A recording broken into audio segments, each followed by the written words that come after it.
नमस्कार, स्वागत है आपका संसद टीवी पर। मैं हूं मनोज वर्मा और आप देख रहे हैं हमारा खास कार्यक्रम मुद्दा आपका। आज हम बात करेंगे एक उम्मीदवार एक सीट की।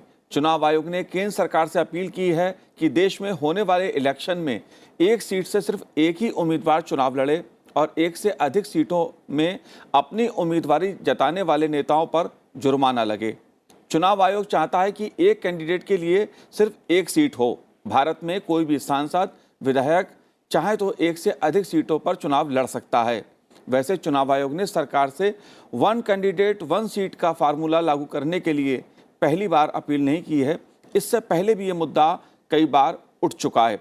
राजनीतिक दृष्टि से ये मुद्दा कितना महत्वपूर्ण है और एक उम्मीदवार एक सीट की बात क्यों की जा रही है, क्या कारण है इसके पीछे और इसका क्या असर होगा, इस पर आज चर्चा करेंगे। इसको समझने की कोशिश करेंगे।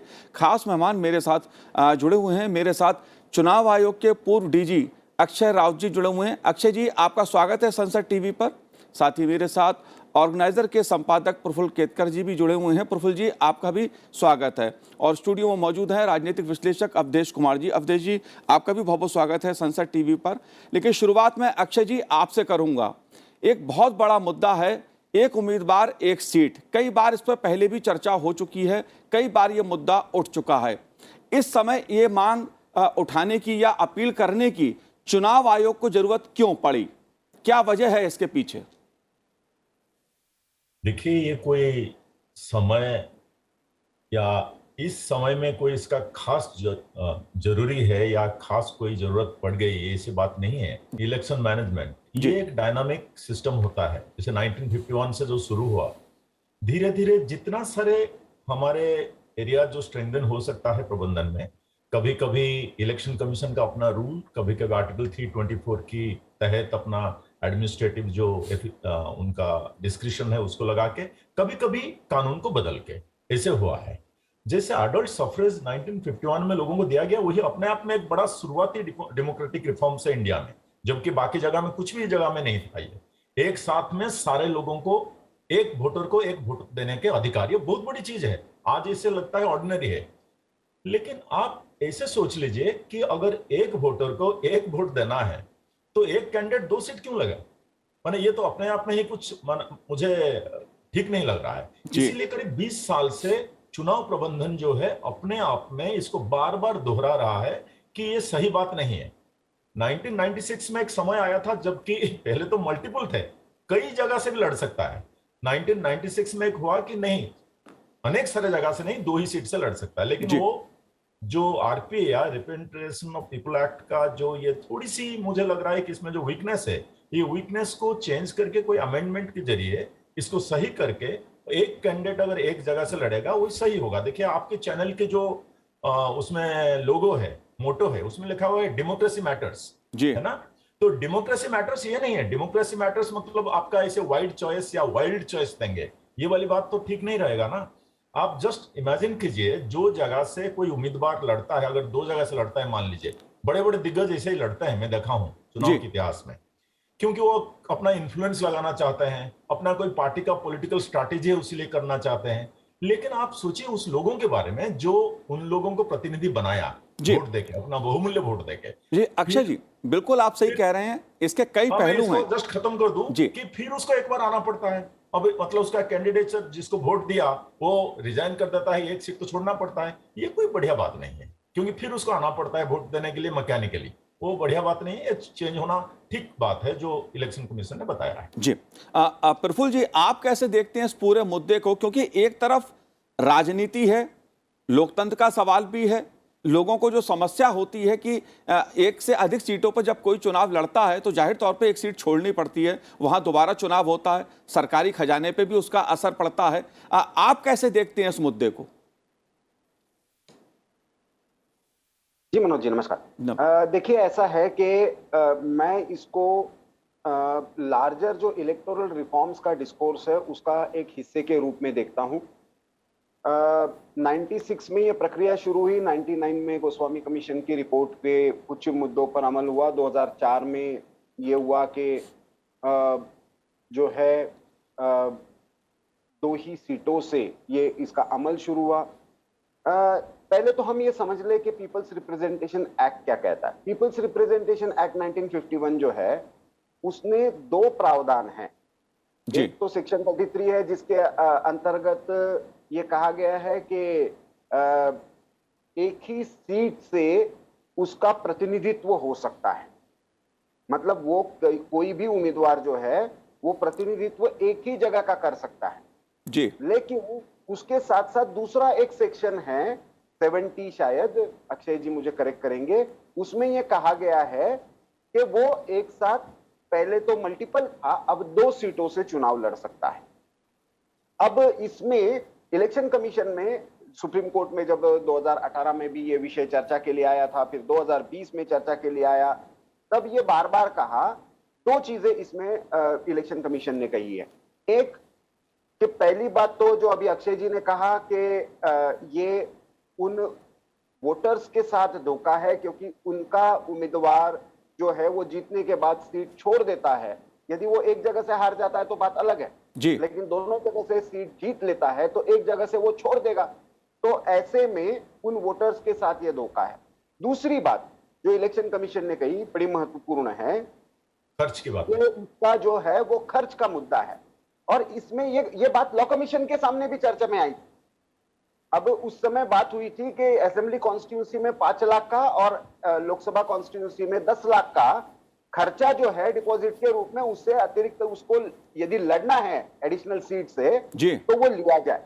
तो मैं मानता हूं कि मुझे इसको पीसमिल में ना देखते हुए हम लार्जर इलेक्टोरल रिफॉर्म्स के अंतर्गत हम इसको देखते हैं कि हमको लोकतंत्र को ज्यादा से ज्यादा पीपल सेंट्रिक बनाना है और लोगों का प्रतिनिधित्व पैसे का कम से कम खर्च होकर भी लोगों का सही प्रतिनिधित्व हो, इसके प्रावधान करने हैं। तो मुझे लगता है इसके लिए ये विषय महत्वपूर्ण बन जाता है। जी बिल्कुल। अवधेश जी, एक राजनीतिक विश्लेषक के रूप में आप इसे कैसे देखते हैं, क्योंकि राजनीतिक मजबूरियां जो हैं राजनीतिक दलों की, बड़े नेताओं की, वो अपनी एक अलग होती हैं। कभी कभी वो मजबूरियां आपसे उत्तर प्रदेश में भी चुनाव लड़वाती हैं और केरल में भी चुनाव लड़वा देती हैं।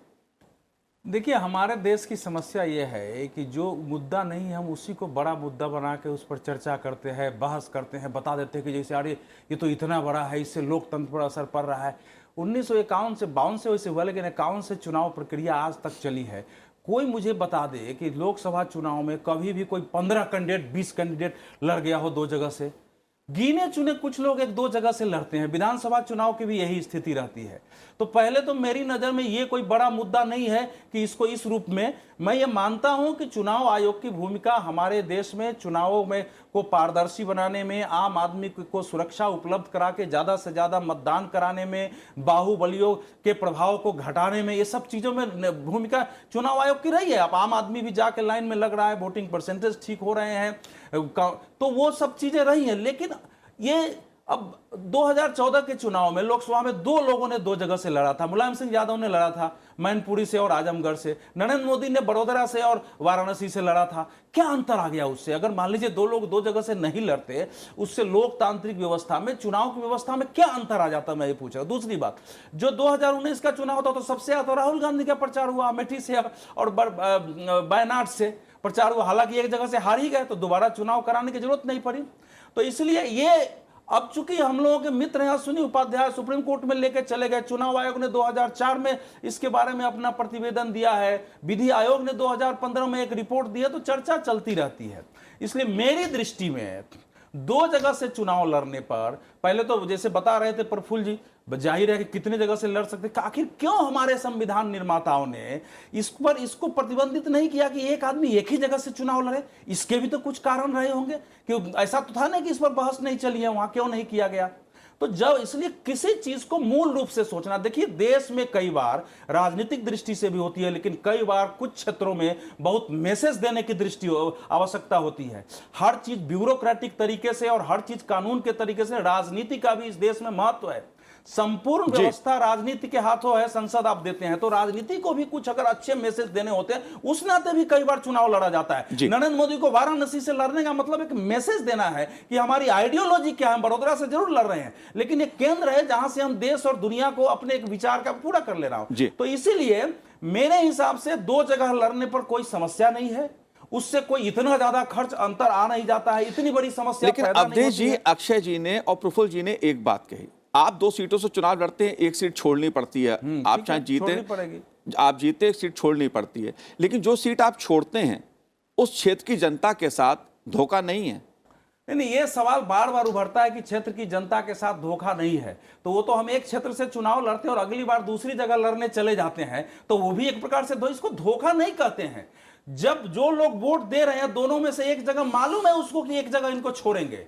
देखिए 2014 में सबको मालूम, मोटा मोटी ये भाव तय हो गया था कि नरेंद्र मोदी अंततः रहेंगे वाराणसी से। जी हाँ, राहुल गांधी को लेकर तय नहीं था कि क्या होगा, मोटा मोटी तय था ज्यादातर जगह। सोनिया गांधी लड़ रही थी, वो भी तय था, इंदिरा गांधी लड़ रही थी, वो भी तय था। तो मोटा मोटी देश में मैसेज रहती है, देश के लोगों के पास इतना विवेक होता है, लेकिन वहां से जिता करके लोग भी एक मैसेज देते हैं। तो ये लोकतंत्र की खूबसूरती भी है, ये 2 जगह से लड़ना। अक्षय जी, हाँ, ये मैं अवधेश जी को, हाँ, ये हो सकता है कि ये मुद्दा जो है कि एक उम्मीदवार एक सीट सैद्धांतिक रूप से, आदर्श रूप में हमें बहुत अच्छा लगे और ऐसी व्यवस्था हो तो उससे अच्छा कुछ हो नहीं सकता, लेकिन जो राजनीति है, जो राजनीति के खेल हैं, वो तो अपने ढंग से ही खेले जाते हैं।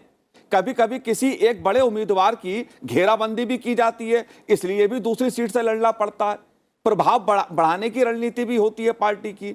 तो कहीं ये व्यवहारिक है या अव्यवहारिक है ये इस तरह की मांग?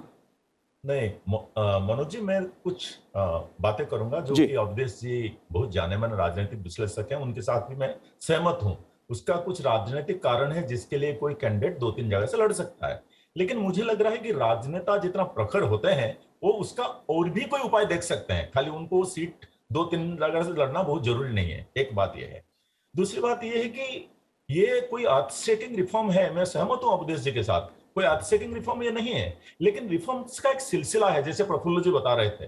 क्योंकि हम लोग, ये जो कॉन्स्टिट्यूशन है या हमारा लॉ रूल्स है, ये एक लिविंग इंस्टीट्यूशंस होता है, इनको बार बार देखना जरूरत पड़ता है। आप देखिए, अभी कुछ दिन पहले पार्लियामेंट ने अपना जो इलेक्शन का, जो इलेक्टोरल रोल का आधार कार्ड के साथ जोड़ा, वो भी एक रिफॉर्म है। और एक समय में रजिस्ट्रेशन नहीं करके 4 समय में रजिस्ट्रेशन का बनाया वोटर का, नया वोटर का, वो भी एक रिफॉर्म है। और आजकल देखिए, आजकल इलेक्शन मैनेजमेंट में, क्योंकि 2024 के चुनाव आएगा, उसके पहले कई सारे चुनाव आएंगे, तो इसलिए मुझे लग रहा है कि अब इलेक्शन कमीशन ऑफ इंडिया अब एक रिफॉर्म्स मोड में है। कुछ दिन पहले आप देखे होंगे, उन्होंने करीब करीब 2000 से ज्यादा पार्टी को इसे नोटिस दिया कि भाई आप लोग तो पार्टी का काम नहीं कर रहे हो, इनकम टैक्स के एग्जेम्पशन ले रहे हो और कंप्लायंस भी नहीं कर रहे हो, डिस्क्लोजर भी नहीं कर रहे हो। और अभी छोटे छोटे रिफॉर्म्स भी इन दिनों किया है, जैसे कि कोई पोलिंग स्टेशन की लोकेशन के बारे में, या कोई ऊपर जा रहा है बहुत मुश्किल से, उसका रेम्यूनरेशन के बारे में। तो उसी सिलसिले में हमको एक देखना पड़ेगा, ये एक रिफॉर्म्स का एक पैकेज है, और ये स्वाभाविक है, पॉजिटिव है और वेलकम भी करना चाहिए। और मेरा पर्सनली राय है कि अगर बहुत आप खाली बड़े बड़े दिग्गज नेशनल लीडर्स नहीं है, रीजनल लीडर्स भी काफी सारे कॉन्स्टिट्यूएंसी से लड़ते हैं, बहुत सारे कॉन्स्टिट्यूएंसी से लड़ते हैं। असेंबली इलेक्शन, हम तो खाली पार्लियामेंट इलेक्शन सोच नहीं सकते हैं ना, असेंबली इलेक्शन देखना पड़ेगा। एक तमिलनाडु के एक चुनाव में एक असेंबली कॉन्स्टिट्यूएंसी में 1000 कैंडिडेट थे, क्योंकि आपको अगर 3-4 जगह से लड़ने को मौका मिलता है, इस तरह की कुछ ऑकवर्ड सिचुएशंस होते हैं। मुझे लग रहा है कि पूरा रिफॉर्म्स के सिलसिले में इसका अपने एक जगह है और इसको वैल्यू देना चाहिए। जी जी, तेलंगाना में भी एक सीट पर ऐसे ही 1000 कैंडिडेट लगभग थे। उम्मीदवार अधिक से अधिक हो, मुझे लगता है कि लोकतांत्रिक दृष्टि से, चुनावी दृष्टि से क्या क्या इस पे कोई अंकुश लगाना कि 1 सीट से लड़िए, 2 सीट से लड़िए, लोकतांत्रिक दृष्टि से कितना उचित रहेगा प्रफुल्ल जी? क्योंकि जैसा मैंने कहा, यह सैद्धांतिक रूप से अच्छा हो सकता है, आदर्श स्थिति हो सकती है, लेकिन क्या राजनीतिक रूप से यह व्यवहारिक फैसला होगा? देखिए, मैंने जो कहा पहले भी, वो इलेक्शन कमीशन की, आपने पूछा कि क्या कारण है, क्या भूमिका, इलेक्शन कमीशन ने जो एफिडेविट सुप्रीम कोर्ट में दिया था उसके आधार पर मैंने कहा, राजनीतिक दृष्टि से यदि हम देखें तो 2 मुद्दे हमें समझने चाहिए। हमने देखा 1957 से अटल जी स्वयं उस समय 3 जगह से लड़े थे, बलरामपुर से भी, मथुरा से भी, लखनऊ से भी। उसमें भी एक वो जनसंघ की शुरुआत की, एक पॉलिटिकल नींव रखने के लिए उनको ये लगा कि अलग अलग जगह से लड़ना आवश्यक है। एक इंटरेस्टिंग जो पॉलिटिकल बात अभी अवधेश जी ने की, उसमें इंदिरा गांधी ने एक मैसेजिंग किया था जब वो एक साथ नॉर्थ और साउथ से चुनाव लड़ी थी, और दोनों को जोड़ने के लिए बरेली अमेठी का भी चला था, चिकमंगलुरु और रायबरेली का भी चला। ये एक पॉलिटिकल मैसेजिंग नैरेटिव जैसे उन्होंने कहा वो जरूर होता है इसमें, लेकिन चर्चा इसकी इसलिए करनी जरूरी है कि जब हम एक तरफ वन नेशन वन इलेक्शन की बात कर रहे हैं, वन नेशन वन इलेक्शन में हम ये इस दिशा में लेकर जा रहे हैं कि बार बार चुनाव की प्रक्रिया में लोकतंत्र को ना ढकेला जाए, उस पर जो एक्सपेंडिचर है वो कम हो। प्रश्न ये यहाँ पे उठता है जो मुझे मूलभूत लगता है, वो केवल वोटर से जुड़ा हुआ नहीं है। बिल्कुल अवधेश जी ने जो कहा कि शायद जनरल इलेक्शंस में तो ये 1 या 2 सीटों पर ही होता है, विधानसभा में मुश्किल से 5-7 सीटों पर होता होगा, लेकिन क्या वो पार्टी या वो कैंडिडेट जो खर्चा फिर से चुनाव कराने के लिए जो खर्चा आएगा उसके लिए उत्तरदायी होगा क्या? ये प्रश्न मूलतः इसमें उठा है। और उस समय जब 2004 में इसकी चर्चा शुरू हुई थी तो उसका विधानसभा के लिए 5 लाख और लोकसभा के लिए 10 लाख का खर्चा ये निश्चित किया गया था। अब आप कहेंगे कि मॉडल कोड ऑफ कंडक्ट में तो हर चुनाव में कैंडिडेट को कितना खर्चा करना चाहिए इसकी भी एक लिमिट तय हुई है, क्या वो फॉलो होती है क्या? मैं मानता हूं कि लार्जर इलेक्टोरल रिफॉर्म्स की जो प्रोसेस शुरू हुई उसमें जो 2 मुद्दे थे, एक के चुनावी प्रक्रिया पर खर्च कम किया जाए, दूसरा नॉन सीरियस कैंडिडेट जो है, जो जिनका वैसे तो कोई आधार नहीं है लेकिन वो चुनाव लड़ते हैं, या non serious even political parties है जी, तो उनको कितना बढ़ावा देना है। ये 2 मुद्दे डिबेट में थे। एक करप्शन से जुड़ा हुआ था, एक लोकतांत्रिक प्रक्रिया में सही में हम किस दिशा में जाना चाहते हैं उसको लेकर था।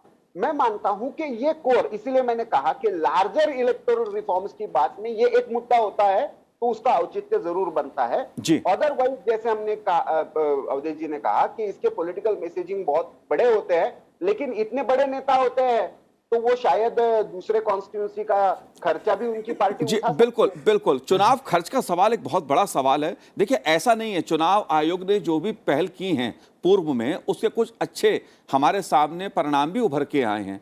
आज अगर हम धनबल की बात करें, बाहुबल की बात करें, है अभी भी, लेकिन उस पर बहुत काफी हद तक अंकुश लगा है। चुनावी प्रक्रिया में एक पारदर्शिता आई है, मतदान का प्रतिशत बढ़ा है। ये बहुत अच्छे कदम है चुनाव आयोग की तरफ से। लेकिन जहां तक चुनाव सुधारों की बात है, लोग तो ईवीएम पे भी सवाल उठा रहे हैं कि दोबारा से वैसे ही चुनाव कराइए मतपत्र से। लेकिन मेरा सवाल आपसे अवधेश जी ये है कि अगर मान लीजिए राजनीतिक मजबूरी है या रणनीति है 2 सीटों से लड़ना, 3 सीटों से लड़ना, तो ठीक है चुनाव आप लड़िए, लेकिन बाकी सीट जो छोड़ना है उसका जुर्माना या खर्च चुनाव आयोग को दे दीजिए। देखिए अब एक तो आप 2 शब्द प्रयोग करके मजबूरी और रणनीति इसको बहुत छोटा बना दे रहे हैं। केवल मजबूरी और मजबूरी भी होती है।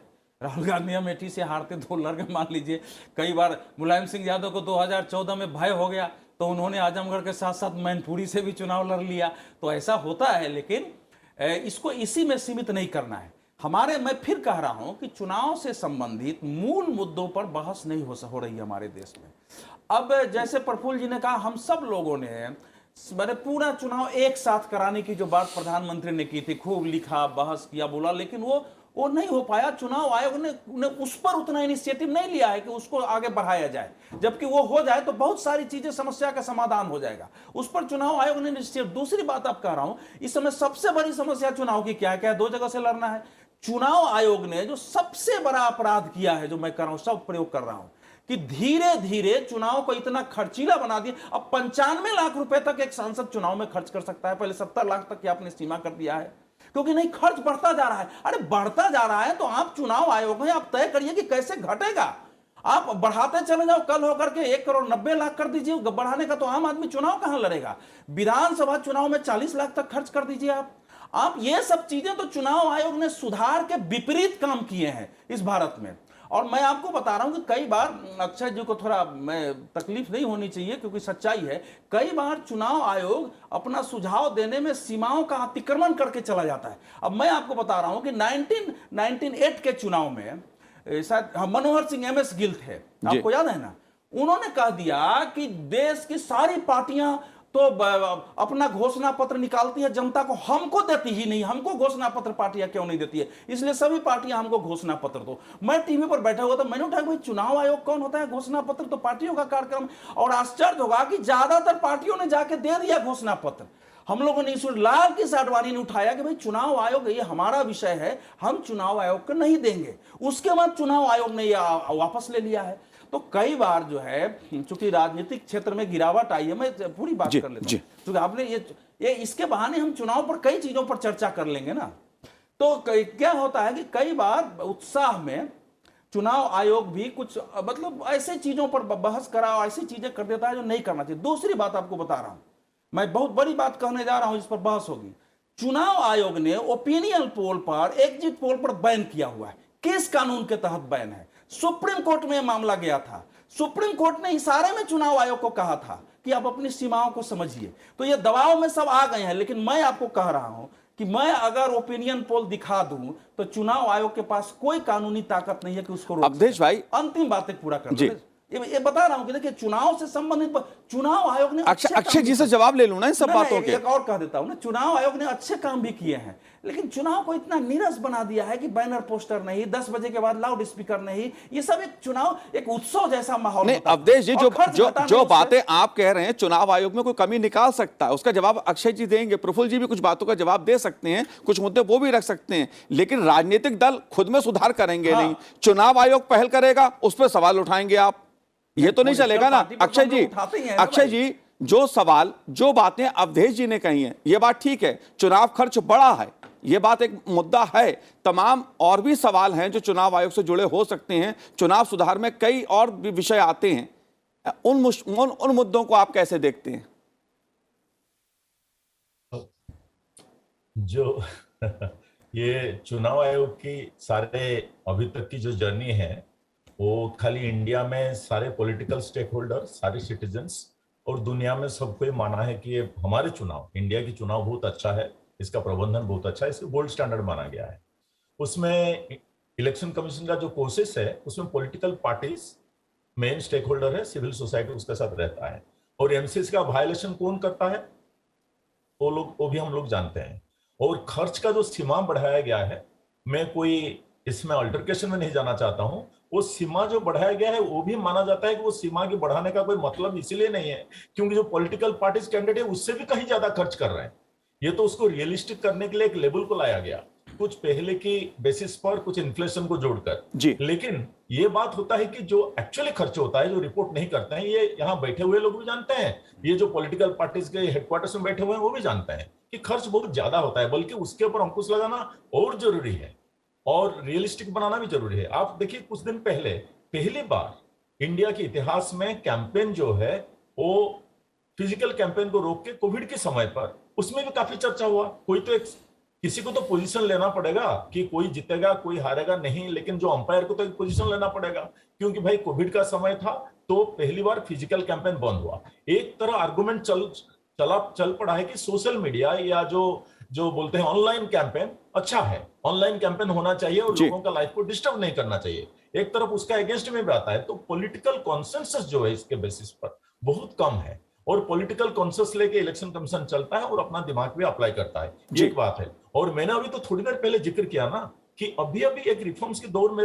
नजर के सामने आ रहा है जिसमें कि 2000 से ज्यादा पार्टीज को नोटिस दिया गया है कि भाई वो पार्टीज है ही नहीं, कुछ काम भी नहीं करते हैं, इनकम टैक्स की खाली जो अवेल करना चाहते हैं बेनिफिट्स, ये सब चीज है। और लेकिन इसके लिए हम रिफॉर्म से रुक जाएं, ये वाली तो बात नहीं है कि और कोई भी चीज जो छोटे मोटे जो होता है, इलेक्शन कमीशन हमारा इंस्टीट्यूशन है, कॉन्स्टिट्यूशन का दिया हुआ गिफ्ट है और वो भी अपना ऐसे नहीं अनलिमिटेड। इन्होंने सही कहा अवधेश जी ने कि सुप्रीम कोर्ट कभी एडवाइस दे सकता है, इलेक्शन कमीशन में और भी लोग एडवाइस दे सकते हैं, हम भी स्टूडियो से एडवाइस दे सकते हैं।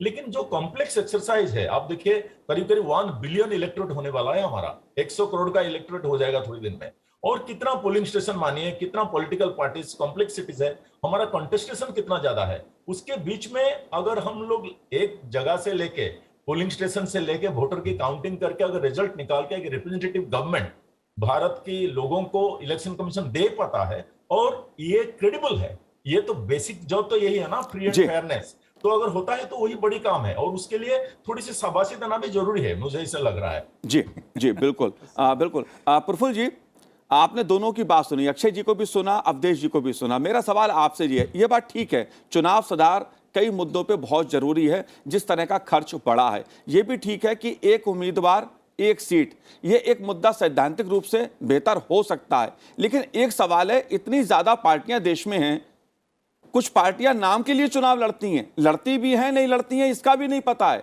अक्षय जी 1000 पार्टी का जिक्र कर रहे हैं, 2000 पार्टी का भी जिक्र कर रहे हैं, इस मुद्दे को आप कैसे देखते हैं? देखिए, ऐसा है कि इलेक्शन कमीशन के जब रिफॉर्म्स की बात शुरू हुई तो 5 कोर मुद्दे उसमें आइडेंटिफाई किए थे। एक तो था लिमिट्स ऑन कैंपेन एक्सपेंडिचर का, ये कोर मुद्दा था, क्योंकि वो सीधा सीधा करप्शन और ब्लैक मनी से जुड़ा हुआ है कि जो चुनाव प्रचार है उस पर खर्चा कम। Disclosure and audit of assets and liabilities of candidate, जो उम्मीदवार है उनका जो एक फाइनेंशियल स्टेटमेंट है, उनकी जो लायबिलिटीज है और एसेट्स है, कितनी ग्रोथ हुई है, आजकल हम उसका एक देखते हैं, बहुत सारी इंस्टीट्यूशंस इसके बारे में चुनाव के समय एनालिसिस भी करती है। इसके साथ साथ पार्टीज का भी ऑडिट समय समय पर हो। फिर मेथड्स जो है कैंपेन के कॉस्ट को रिड्यूस करने की क्या क्या हो सकती है, इस पर भी चर्चा हुई। और एक चर्चा और भी हुई थी, मुझे लगता है जिस पर जितना डिस्कशन होना चाहिए था, अनफॉर्चुनेटली भारत में उतना नहीं हुआ है, वो स्टेट फंडिंग ऑफ इलेक्शंस पर, कि हम जो चुनाव आयोग या राज्य की व्यवस्था के थ्रू ही चुनाव खर्च का पूरा प्रबंधन हो। ये यूरोप में बहुत सारे देशों में होता भी है जी। तो मुझे लगता है कि हम लार्जर रिफॉर्म्स के जो मुद्दे हैं उनके कॉन्टेक्स्ट में यदि ये मुद्दा डिस्कस करते हैं, अदरवाइज ये बहुत माइनर मुद्दा है जी। लेकिन इलेक्शन कमीशन की इन रिफॉर्म्स की प्रक्रिया में भूमिका 90 के दशक से बड़ी महत्वपूर्ण रही है। उससे पहले तो इलेक्शन कमीशन क्या है, कौन है, कोई जानता भी नहीं था। स्टेशन कार्ड के नाम से जब ये फेमस हुआ तब से ये चर्चा में कम से कम आया, लेकिन एक इंटरनेशनल इसकी रिकॉग्निशन है। दिक्कत ये हो जाती है कि जब कोई हमारी संवैधानिक प्रक्रिया के अनुसार अलग अलग जो इंस्टीट्यूशंस है उसमें से कुछ इंस्टीट्यूशंस जब अपनी भूमिका, अब इस पर आप कंसेंसस बनाने की कोशिश कीजिए कि हर राजनेता जो है एक ही जगह से बनेगा या उसका चुनाव का खर्चा जो एक्चुअल है उतना वो कर सकते हैं। देखिए, क्रिमिनलाइजेशन ऑफ पॉलिटिक्स पर इतनी सारी रिफॉर्म्स की चर्चा हुई, हमने देखा वो पॉलिटिकल कंसेंसस तो कभी नहीं बनेगा। तो कहीं ना कहीं पे हमको ये समाज में, राजनीतिक प्रक्रिया में, संवैधानिक प्रक्रिया में ये कहीं ना कहीं मुद्दे चर्चा में लाने पड़ेंगे, लेकिन वो लार्जर रिफॉर्म्स के कॉन्टेक्स्ट में लाने चाहिए, ऐसा मुझे लगता है जी। लेकिन अगर आपकी मुद्दा में चर्चा किया इस चीज का, अगर पूरा रिफॉर्म्स की चर्चा करते या मेजर रिफॉर्म्स की चर्चा करते और बड़े बड़े चीज भी आता जी, क्योंकि आपने आपकी मुद्दा में इसको बनाया तो उसका चर्चा हो रहा है। हम चुनाव सुधार, अक्षय जी चुनाव सुधार से जुड़े हर मुद्दे पे संसद टीवी समय समय पे चर्चा करता है, क्योंकि हम चाहते हैं इस देश में लोकतंत्र मजबूत हो। इसलिए जब भी ऐसा कोई मुद्दा आता है जो जनता से जुड़ा है, लोकतंत्र से जुड़ा है, उस पर समय समय पर चर्चा की जाती है। हमें लगा एक उम्मीदवार एक सीट एक बड़ा मुद्दा हो सकता है इस देश के लिए, क्योंकि जहां पर छोटी छोटी इतनी पार्टियां हों, जाहिर तौर पे जनता के मन में सवाल आता है, और जब जनता के मन में सवाल आता है तो वो हमारा मुद्दा होता है, क्योंकि ये मुद्दा जनता का है, आपका है। खैर, आप तीनों ने इस कार्यक्रम में भाग लिया, चर्चा की, आप तीनों का बहुत बहुत शुक्रिया, बहुत बहुत धन्यवाद हमसे बात करने के लिए। तो हमारे इस कार्यक्रम में इतना ही, मुझे दीजिए आज्ञा, नमस्कार।